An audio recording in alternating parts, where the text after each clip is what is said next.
Back here at home, some 1.3 million long-term unemployed Americans are going to lose their benefits tomorrow. And Democrats are furious that those benefits were left out of the year-end budget deal, vowing to restore the aid when Congress returns in January.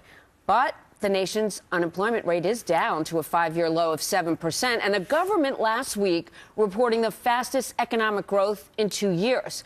So opponents, including leading economists, say it's time we end long-term unemployment benefits. Wow, that's double trouble for those folks out of work. Charles Payne from the Fox Business Network joining me now to talk about this.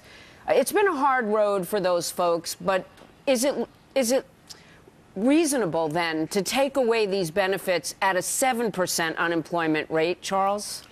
You know, in this whole era of fairness, Jamie, this question is skewed a little bit. It is always presented that we're being unfair, but, you know, some would argue, people who've looked into this really deeply on a historic level, that when you let people get paid for not working for such a long period of time, it diminishes greatly their chances of ever getting a job again. So the people who are arguing for this are saying already we've had people in this country who've gotten benefits for 99 months, that they should continue to get these benefits. But it's not necessarily the fair thing to do, because the longer that they wait out the job market, the more their skills erode and the less likely it is that they will not find a job. Certainly not the job that they had or may want right now. But benefits are averaging $300 a week. As you say, it could be a disincentive, even if there were more jobs, to look for one. Many people, $300 a week is enough, especially if they live alone, maybe, to not look for a job. Right. And there's an additional almost 2 million people that lose their benefits in mid-2014.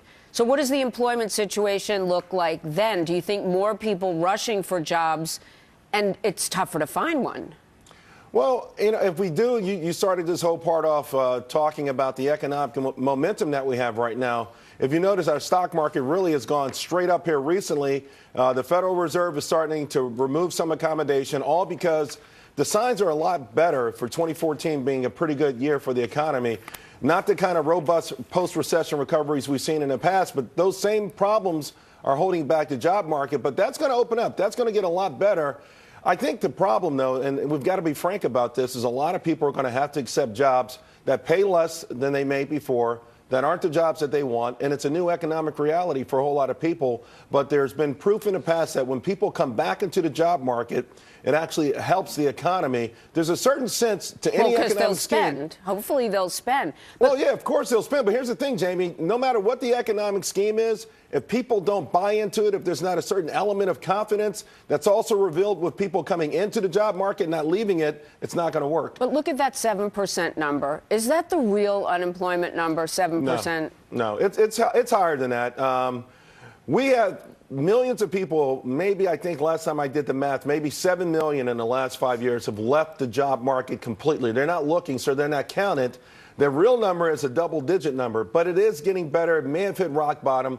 The one thing for sure, 99 weeks is time. You know, it sounds draconian, and for a lot of people watching, it's going to sound mean-spirited, but the right thing to do is to sort of remove it. By the way, this money has to be borrowed. It's got to be paid back with interest. Right. This is not free. We don't get it from pixie dust. So, you know, people who are working are going to have the burden of paying this back as well. So 26 weeks is where it's always been. That's Understood. Probably where it should stay. Maybe there's a middle ground. Maybe there's a middle ground since they didn't put it in the budget. Totally understood. Yeah. Charles, thank you so much. Have Thanks a good show. Jamie. You too.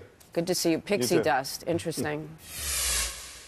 In the meantime, the president signing that bipartisan budget deal that Charles was talking about while vacationing in Hawaii. The 2-year deal scaling back some domestic and Pentagon spending cuts. The president also signing a defense bill that cracks down on sexual assault in the military. But the commander-in-chief and Congress may need their rest. Democrats promising to push bills on boosting the minimum wage as well as extending jobless benefits when Congress returns. And while we may see another big battle over raising the nation's debt limit, which could expire sometime before March.